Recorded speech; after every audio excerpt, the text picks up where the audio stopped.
e-commerce, most transactions are not happening in the LLM itself, but the discovery phase almost entirely is. I think was the key takeaway, because CEO is evolving. It's not just about now getting clicks.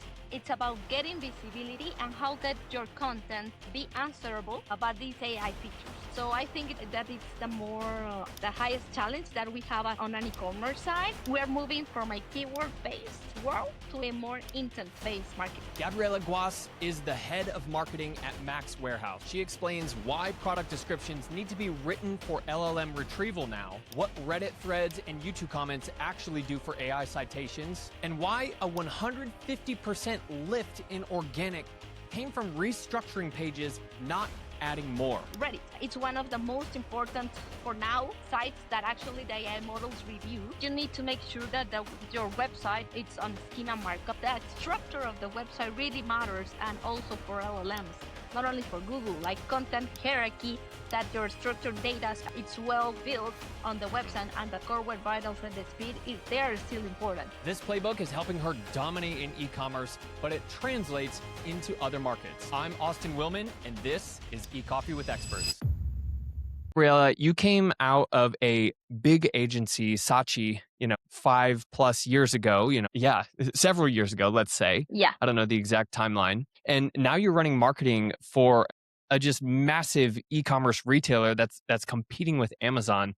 I'm curious, coming from that environment to the one that you're in now, what did you have to unlearn about marketing? What did you have to unlearn first? I like that question. And I think it's rushing things, because when you work on an agency, it's like you need to go like this all the time. And I had clients from different industries. I work with around 10 clients at the same time, and they were like really different industries. So you needed to shift your head and everything really quick to help every customer. And when I started working at Max, it was you can focus on one industry. And of course, in a lot of things internally, but it allows you to have more time in order to really in depth of what is going on with the business and how actually every strategy falls and has a plan to grow the e-commerce. So I think that was more that challenging part, but like, stop rushing. I have time and we can analyze things and go in depth. Yeah. Knowing that we have a large agency like listener base and knowing that in that environment, in that agency environment, everything just seems urgent and important. And there's, what advice, now that you're on the other side of that and you're able to, like you said, focus, analyze, strategize, plan, is there guidance that you would give to our agency listeners on the importance of that, or how do you approach that? Yeah, definitely. I think it's also part of educating customers. Because probably customers are always like to ask things for a really specific way. And if they're hiring us as a specialist on a field, we need to also like say, hey, I know that you understand that you want this, but if you allow us to do A, B, C, and D, you will get these results and this. Give me a try. And if it actually works, the client will understand that this is the process that they need to go to get the results that they want. So it's difficult because some customers might want to do it and others probably won't. But I think it's that part, like positioning ourselves, like you're hiring me because I am the expert. Let me do the job. Yeah. Let me do the job. I think it's wonderful being at an agency and seeing basically you're in a marketing department for many different businesses, many different niches even, and you can kind of see trends and cross-pollinate. Correct me if I'm wrong, but you don't necessarily have that sort of breadth at a singular brand, right? So how do you experiment and test and like see what other industries are doing in order to make your job better and make yourself more effective? Like, where do you get that information? I think it's a lot about research. Being a marketer, I think it's being curious. So you need to be curious in order to learn a lot of things and be willing to learn about industries that might not be your cup of tea or the easiest ones, I would say. I work on a brand that was around construction and cement products, and I was like, I don't know anything about that, but I took the time to learn, talk with the customer in order for them to explain us what the product will do, how it will help customers, etc. And Mm, also, I think talking with peers, something that has helped me a lot for me on the digital world is like having friends on the tech side, being mm, friends of development people, mhm, because they will explain you the things on how technically it works. And then you match the marketing part, and it's just so much easier to understand mm. and identifying problems from customers and say, hey, we can do this solution on the tech side that it's combined with marketing. Using collaboration from other departments and just like you mentioned talking with your actual customers and finding out what their fears are, are those like actual calls that you're setting up or are those like surveys or how are you getting feedback? Yeah. No, I think it's when I work on the agency, it was having those conversations with the Mhm. customers. And actually, right now at Max, it's something that we also do.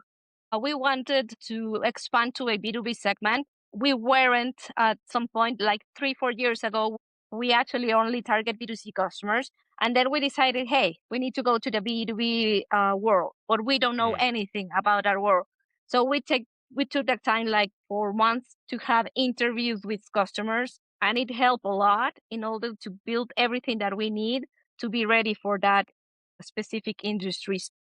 I think it's important to have those spaces and talks with customers because they will give you the insights and the pains, mm. so you can have time in order to understand what will be the best solution for them. Mm. Yeah, this I guess some people are calling it social listening. I mean, that's kind of to me and you it sounds like you agree that that's just good marketing. That's just being a good marketer, right? It's like, Yeah, because sometimes customers might take decisions because they don't actually know or understand some specific feature or how it works, for example, or because they have been working that way for a long time. But if you understand their knowledge, where the journey that they have, maybe they have gone through past bad experiences with other agencies and they already have the chip that I know how it goes, etc. And mm, if you understand that, you can shift that. yes, clients who come to an agency that have been burnt in the past, going back to the first question is like how do we help them unlearn? Like, and explain to them like you don't have to live with this past trauma anymore. Like we're here to heal you, heal your relationship. Yeah. I think all customers expect results. Mhm. So if and communication. I think that's the other part that it's a little bit underestimated. Mhm. Sometimes probably you won't get the result. We tried some strategy and it actually didn't deliver what we expected. But if you have that communication with the customer, like say, hey, we're trying this strategy and every week we're gonna be following up and seeing making optimizations, etc. And if something go wrong, tell the customer the reality of things that okay, Mm, this went wrong because of ABC, but we already have taken actions and now we're gonna do C, D, and E. I don't mm, know, but I think the communication part it's something that customers want and really mhm, appreciate because when you're honest and not trying to hide things where when they don't go as expected, you earn the trust of the customer.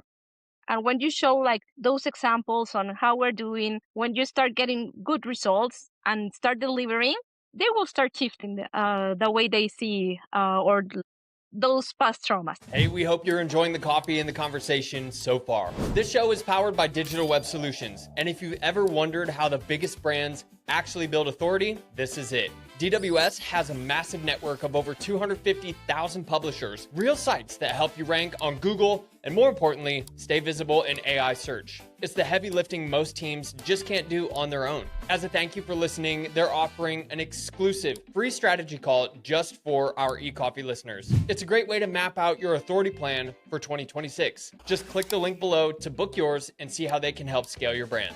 All right, now let's get back to the show.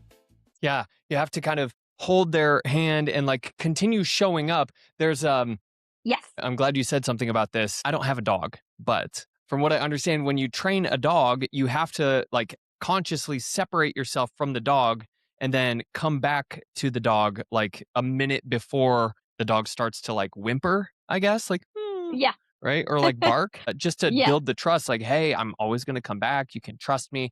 And it seems like that's kind of what you're saying, for clients too. It's like, hey, we're going to continue to prove to you over and over that we can deliver what we say we're going to deliver on. Yes. And another takeaway I would say or advice is always comes first. If something happens, Don't Mm, let the customer ask you first. You have mm. to be the first in order to, hey, this happened, or hey, we're gonna do this and work this because we saw XYZ, because it gives the customer the sense that you're right there, like you're taking attention, and that you're not waiting the customer to ask for things.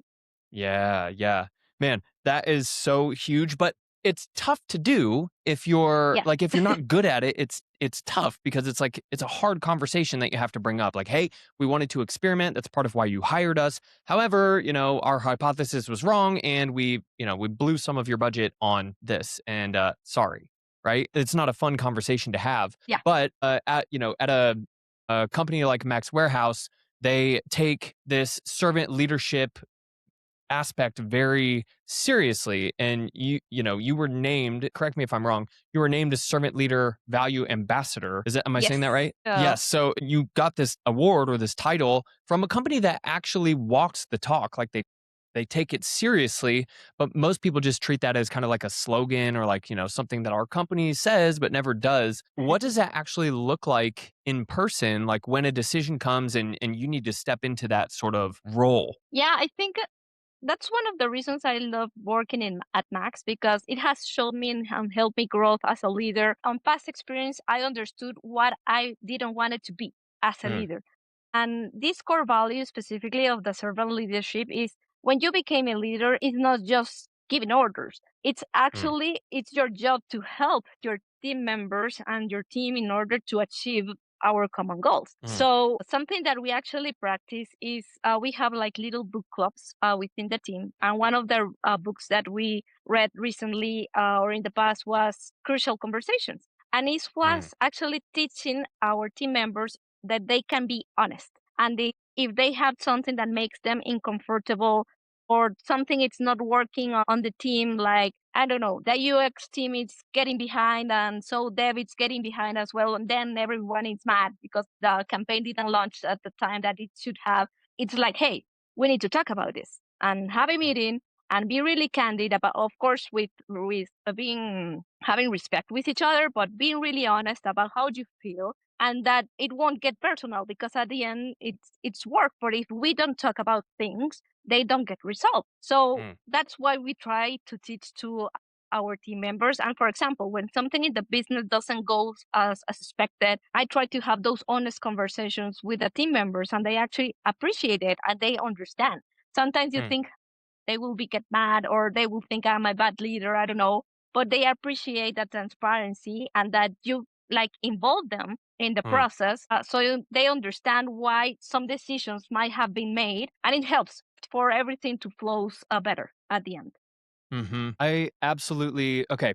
So you're leading a team and you have the vehicle, which is the company, to develop your leadership skills. And a major part of leadership is clear communication and addressing things at speed in Yes. situations that are not that fun for everybody. Just like you said, what's the Yes. underlying foundational kind of thought process, or like what's the underlying thinking model that everybody has to agree with in order for those conversations to happen? Like, do you have core values as a company? Is it something that you adopt as a leadership principle for yourself and say, this is how I operate, and like just know it's not personal, but it's because I give radical candor? What's the operating principle for your team in order for these conversations to happen? Yeah, I think it's talking about it a lot, giving confidence to the team members. Like every time I have a conversation with the whole team and individual, when we have like one-on-ones, it's like, please share your feedback. Please let me know what you think. If it's Hmm. something that you don't like, let me know. But something that I tell the team is, I don't read minds. So if Mm, you don't tell me what's actually going on, you might be mhm, mad because I don't know. But if you don't tell me, how would mm, I know? mm, So giving confidence to every team member to open up and talk about it, and knowing that they don't won't have like any backlash for doing that. mm, It takes time, because it takes time, but people start open up and understand that, hey, if we tackle these issues quickly, the more quickly we also move forward, and at the end we have the same goal. So mhm, it's giving those spaces, and always like, even now that we have gone, I have worked that a lot with the team.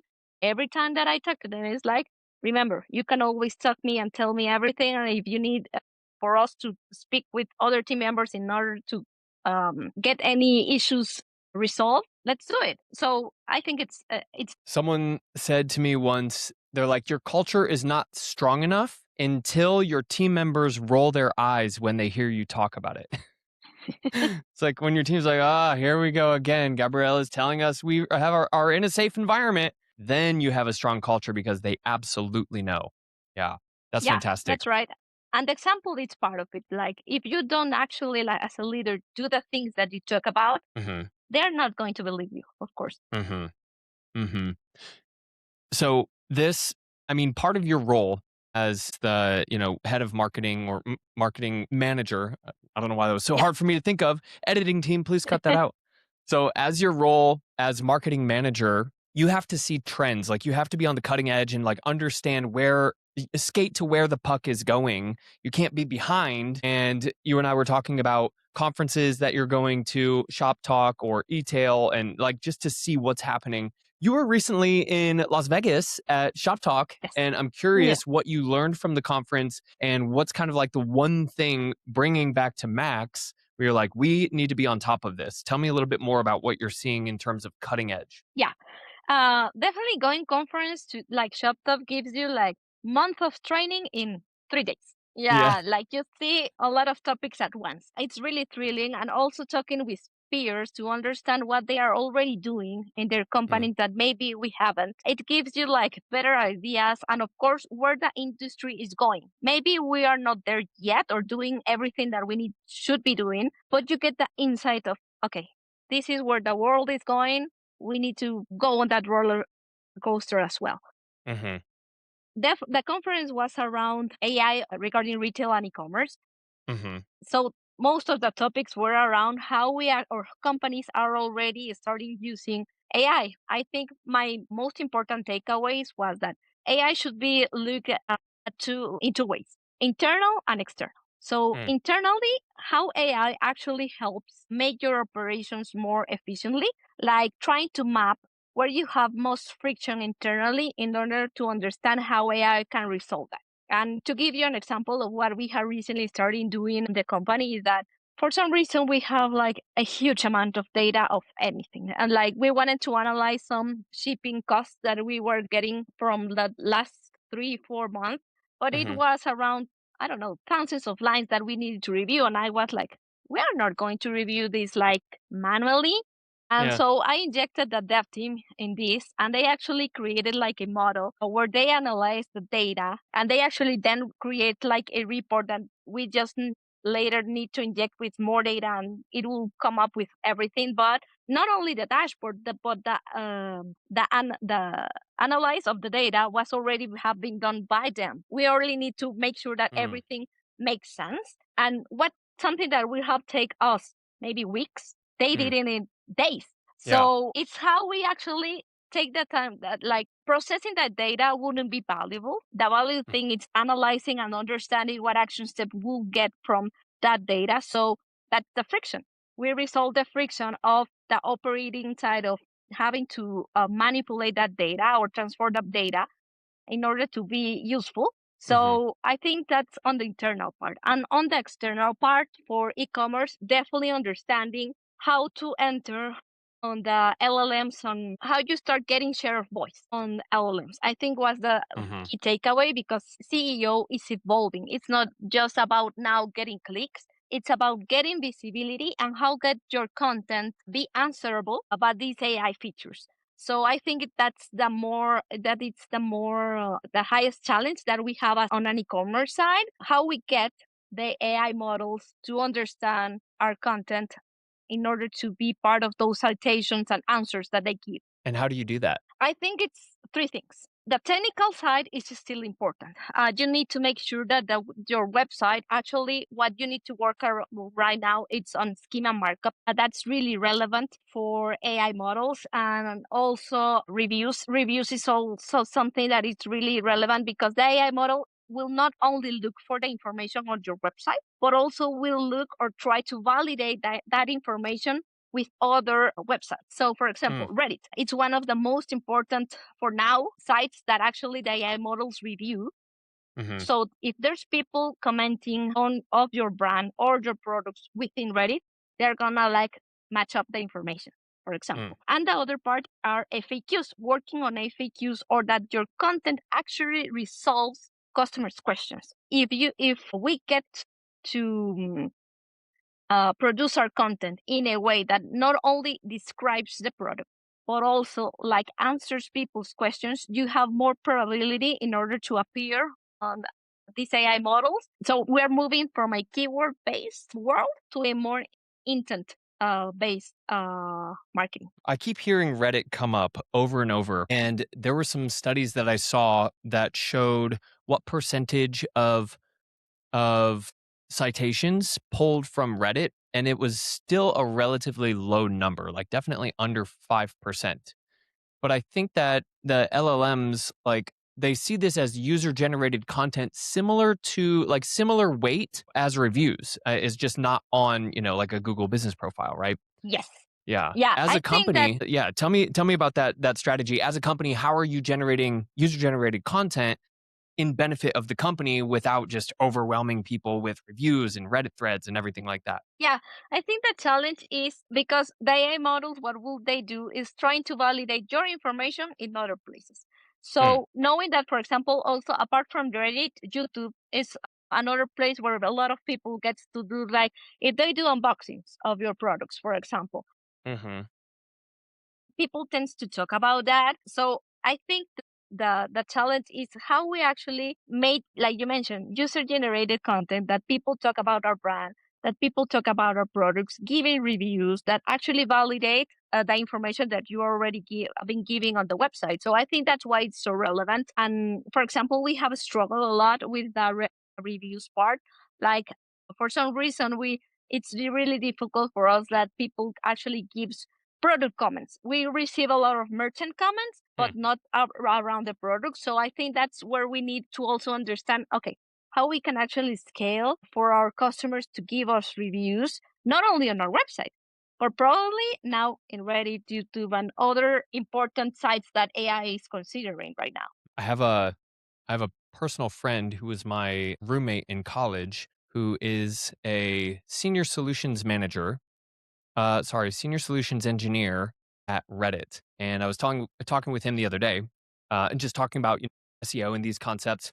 And he was like, "We want businesses to start their own subreddits and talk about the application of their products and services with the wider world." He's like, "I don't know why Mhm. more businesses don't do that." Because to your point, Gabriela, it's a great place for people to come and talk about their experience using different products. Or even if it's, I have this brand and there are, categories or whatever of the different, in your case, the actual tools, Yeah. like, from the brand, and they can talk about, troubleshooting and application and things like that. Do you guys have like a specific Reddit strategy, or how are you approaching it? Not yet, but it's part of it. Okay. Recently, on September of last year, we partnered with a company that is helping us a lot to understand how we needed to move forward with SEO, AEO, etc. So we Mm, identified that first of all, we needed to improve our foundation. Like we really had a really lack of content within our catalog because we have more than 200K products. We are actually working on the enrichment part right now, and it has already that part, which is the easiest one, I would say, has mm, given us like an improvement of 150% of what we were doing last year in organic. So mm, that's the first shift. And the idea now is of how we start scaling this part, right? So Reddit definitely is on our look of the things that we need to start doing. Working more on content like FAQs is the other part, mhm, and we're struggling a little bit also with the core web vitals. Still, our website isn't like the speed that we need it to be. I think we mhm. not need to forget about that technical part because Google does consider it a lot. Yeah. So, like, we're working on the foundations, and when those are a little more steady, we're gonna start doing the other things that involve more probably creativity from our end. But yeah, that's Yeah, the technical part, and I can appreciate that you're coming back to that, the schema markup, but even schema markup, FAQs, token like token optimized content with, very clear snippets that can be pulled into LLMs, like even if you've had great content in the past, like if it's hard for an LLM to read, they're not gonna do it, right? They're just gonna skip. They're like, you know Yeah, what? That's exactly. it's like writing something with your opposite hand and then handing it to like, "Yeah, I'm not gonna read that." Yeah, that's right. And I think it's Yeah. not something that some brands forgot, that that structure of the website really matters, and also for LLMs, not only for Google, like content hierarchy, that's that your structured data, sorry, it's well built on the Mhm. website, and the core web vitals and the speed, they are still important. Mhm. Mhm. Let me ask you this on that technical aspect. Won't get too technical here, I promise you. If you had to rebuild your marketing stack from scratch tomorrow, what stays and what are you gonna leave behind? For example, think something that has hurt us is utilizing a lot of third party apps, sorry, in order to do a lot of things. Like for getting functionality to the website, we added a lot of third-party apps within. Mm. And actually it is what makes our website really slow. Maybe we Mm. have taken the time in order to build that ourselves or found native solutions within the stack tech that we work on. We'll have we haven't had a huge impact on the speed of our website. But because we do rely on third-party apps, it's like now we're trying to understand, okay, from these apps, what we actually need, what actually customers do use, and what actually it's obsolete, what we don't need. And just for removing some things that were old on the website, it has already gave us a boost. So I think Mm. sometimes us as marketers don't tend to validate sometimes things with our technical team, like, hey, this is a new feature. Let's Mhm. go and add it, right? And Yeah. we don't understand on the technical side how it might impact. So I think that's an important one, how marketing and development team understand how SEO works on the technical side to make decisions that will actually improve what we are doing. Yeah. I mean, just coming back, maybe this is why you've won the passionate and customer centric award 3 years in a row. But Yeah. the cross team, like cross department collaboration sounds like it makes your job not only easier, but actually it makes you more effective as a marketer in your role. Yeah. Yeah, definitely. And actually, for example, we have a monthly meeting with our customer service team, like the entire customer service team, and Mm. they give feedback to us because at Mm. the end, they are the ones that are talking with the customers. They are the Mm. ones that understand the pains, like real pains. They got the ugly calls there, right? So we take the time to hear what they need to say, and it has helped us to understand UX changes that we Mm. need to make on the website, other more operational things as well. But also on the tech side, for example, we got a lot of comments about how difficult our search was. So Mm. maybe that's something that we actually like internally didn't realize because we do search on the website, but in a different way. But how a customer is approaching and searching is different. So based on that feedback, we started to look on understanding how the user actually search on the website, what we needed to do in order to change that.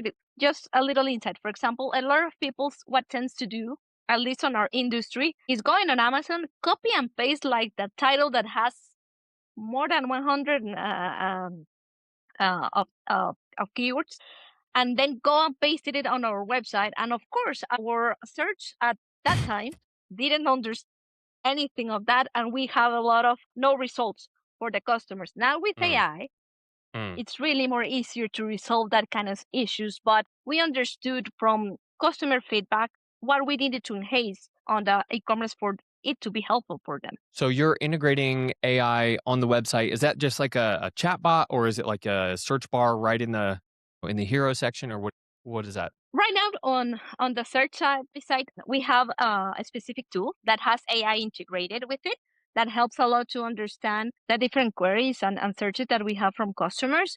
But we also have a separate tool for the what we call our AI assistant. Actually, Mm. that was one of the main topics that were mentioned on ShopTalk, like how we Mm. actually use AI assistants in order to help our customers understand our products better. Because Mm. right now, the way that customers are shopping is changing the behavior, like probably not yet most of the purchases aren't happening on the LLMs themselves. but Mm. the discovery part is.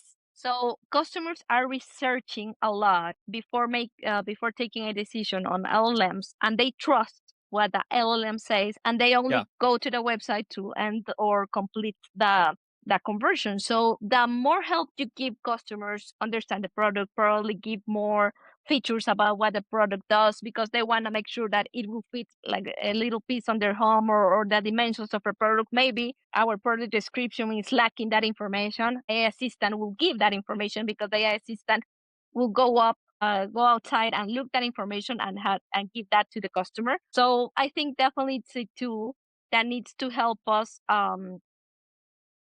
make more discoverable our products and give answers to customers that the information of our PDP or product pages might not have. I was just on the website and I saw the AI chat assistant that pops up that you can, engage with at the bottom. And yeah, Yeah, I'm also seeing that more and more. And it just reflects back to, like you said, the PDP or product descriptions, like having very clear and AI optimized product descriptions so that when people do search in that chat, it's pulling relevant products there. Yeah. yeah, Yeah. Gabriela, as we wrap up the conversation here, is there anything that I've missed and you feel like we need to talk about? really good question. I think maybe an important part is how you actually, I think as marketers, we tend to analyze things from every channel, like email, search, Mm, like really like inside, like analyzing and measuring everything in silos.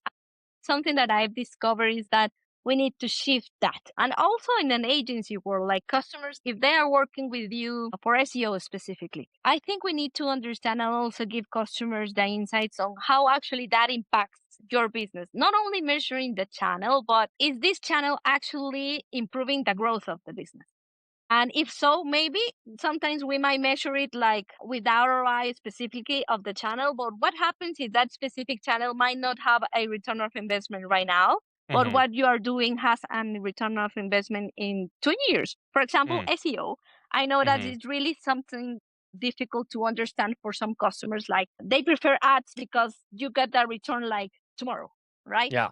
Yeah. But SEO is thinking about the future. Yeah. Like you need to build that in order to grow and not actually depend on paid as much, at least. But you build foundations in order to grow your business at the long run. So sometimes I think that's what happens with customers, that we all want return of investments fast, and you need to also to work on. But what will be the ways as a business that you will find in order to keep growing at the long run? Mhm. Mhm. We have to balance those 2 things out.